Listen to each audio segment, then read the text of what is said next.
Numbers 21.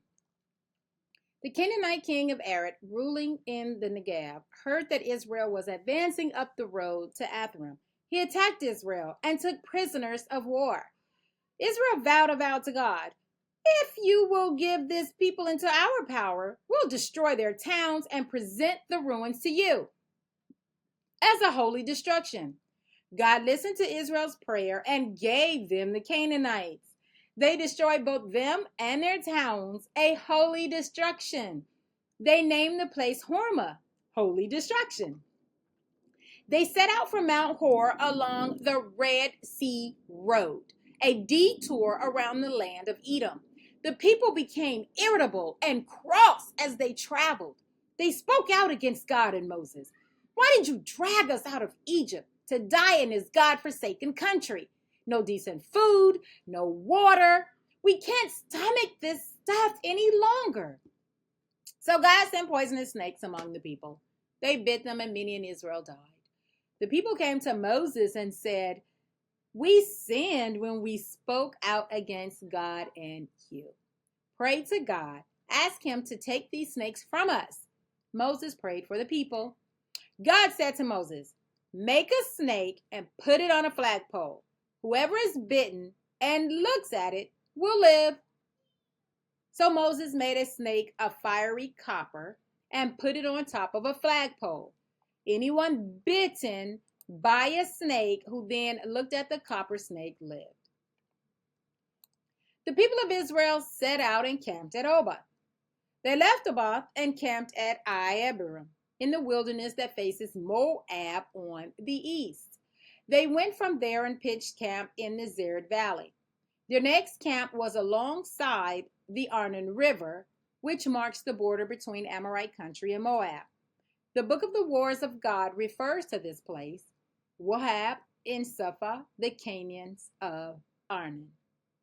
Along the canyon ravines that lead to the village Ar and lean hard against the border of Moab, they went on to Beer, the well, where God said to Moses, "Gather the people, I'll give them water." That's where Israel sang this song. Erupt, well, sing the song of the well. The well sunk by princes, dug out by the people's leaders, digging with their scepters and staffs.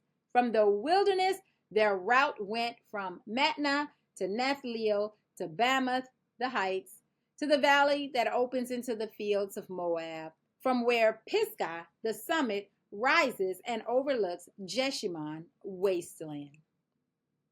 Israel sent emissaries to Zion, king of the Amorites, saying, "Let us cross your land. We won't trespass into your fields or drink water in your vineyards.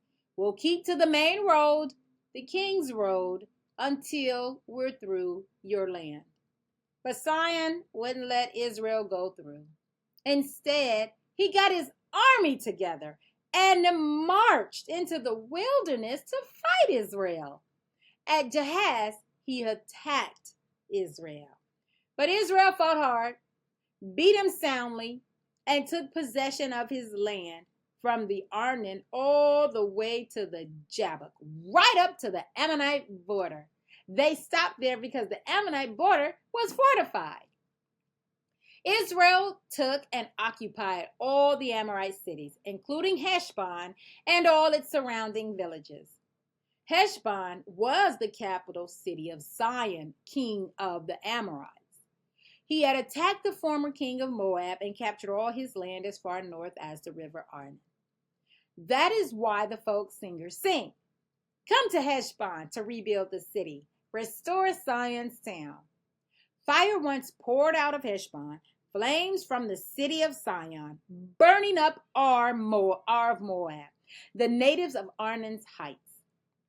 Doom, Moab, the people of Chemosh, done for.